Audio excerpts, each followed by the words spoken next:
धार्मिक और सांस्कृतिक नगरी वाराणसी साहित्यिक अवदानों से भी परिपूर्ण रही है। कई प्रख्यात साहित्यकारों, लेखकों ने अपनी कृतियों से इस पौराणिक शहर को धन्य किया है।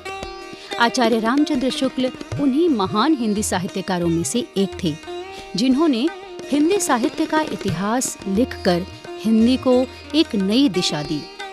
शुक्ल जी ने आलोचना और निबंध लेखन के क्षेत्र में भी महत्वपूर्ण कार्य किया।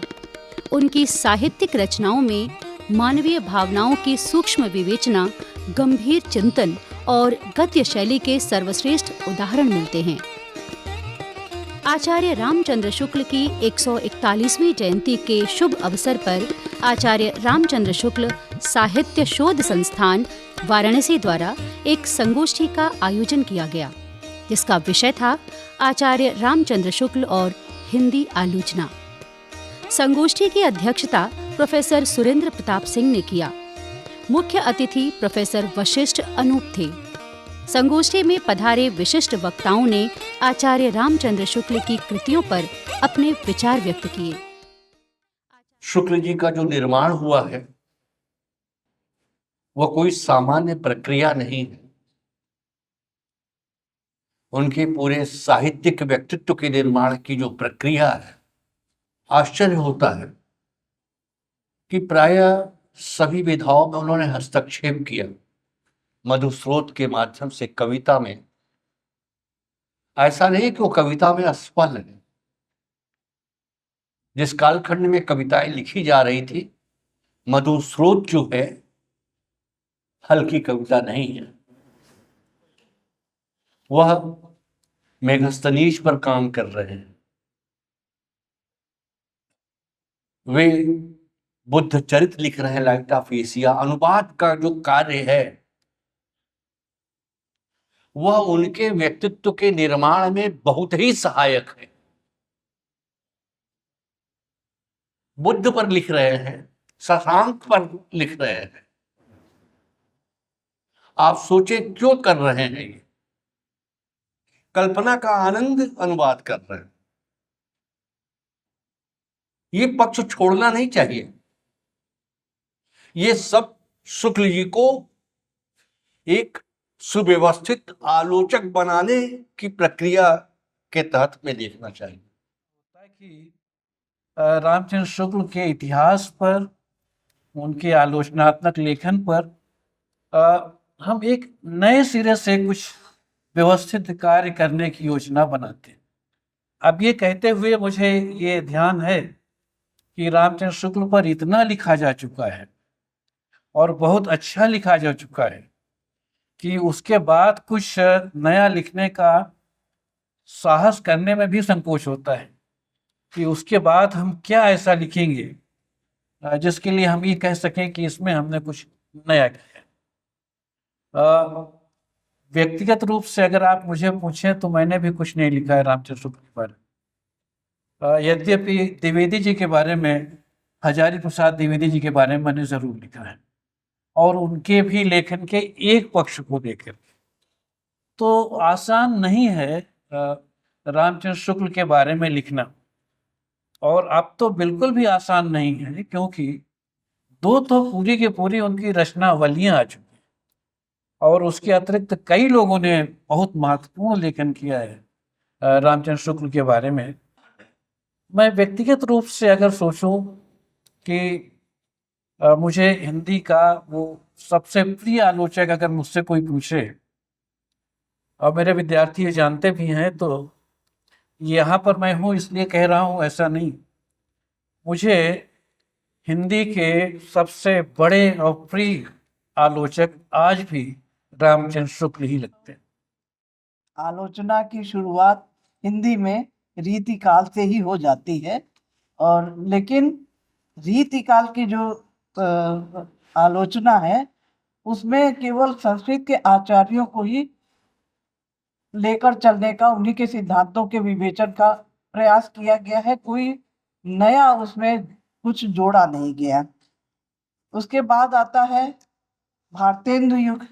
भारतेंदु युग में अनेक चूंकि पश्चिमी संपर्क में था जीवन, इसलिए हमारे यहाँ पश्चिमी संपर्क के कारण बहुत सी सभी क्षेत्रों में चेतना आई और उसके कारण नई काव्य शैलियों का विकास हुआ और छापे खाने के कारण भी हमारे यहाँ पत्र पत्रिकाओं का प्रचलन हुआ, जिससे खड़ी बोली गद्य का विकास हुआ और भारतीय युग में अनेक पत्रिकाएं निकली। लेकिन उस युग में किसी भी आलोचना का हम दर्शन नहीं करते हैं। इसके बाद आता है द्विवेदी युग। द्विवेदी युग में काव्य सिद्धांतों पर जो निबंध लिखे गए उनमें प्राचीन भारतीय काव्य शास्त्रियों की ही परंपरा को निभाने का प्रयास किया गया, स्वाधीन चिंतन नहीं हुआ। महावीर प्रसाद द्विवेदी जी ने भी सरस्वती पत्रिका के माध्यम से लोगों के भाषा सुधार का तो बहुत काम किया, लेकिन कोई ऐसी आलोचना नहीं की और पुस्तकों के परिचय इत्यादि के माध्यम से उन्होंने भी आलोचना की शुरुआत की। इसी समय पद्म सिंह शर्मा जी ने बिहारी और देव को लेकर एक अत्यंत रोचक शैली में समीक्षा प्रस्तुत की, जिसमें कि उन्होंने बिहारी को श्रेष्ठ घोषित किया, जिनके आधार पर द्विवेदी युग में समालोचना की धूम मची। लेकिन वस्तुतः देखा जाए तो नवीन विवेचना नहीं आई या नवीन सोच नहीं आई। आचार्य शुक्ल जी ही हिंदी में पहले ऐसे समालोचक हुए जिन्होंने भारतीय और पाश्चात्य सभी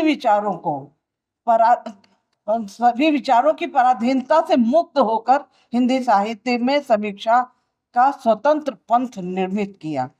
उन्होंने अपनी सूक्ष्म चिंतन शक्ति और समर्थ लेखनी के द्वारा सशक्त भाषा शैली में हिंदी समीक्षा की काया पलट कर दी।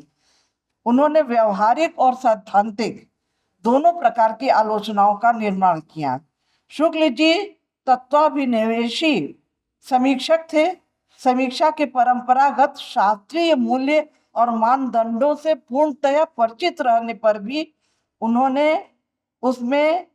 उन्हें यथावत नहीं स्वीकार किया, बल्कि उसमें अपनी रुचि और निजी अनुभव के अनुसार नया जोड़ा।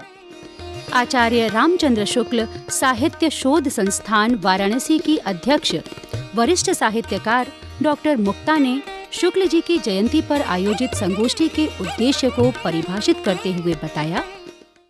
आचार्य शुक्ल का हिंदी साहित्य का इतिहास केवल ऐतिहासिक नहीं है, वरन ये हमारे जीवन की जीवंत आलोचना है।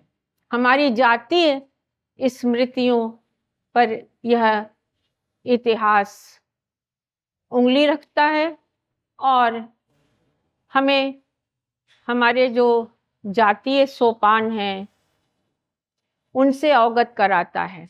वाल्मीकि बोध से हमें अवगत कराता है।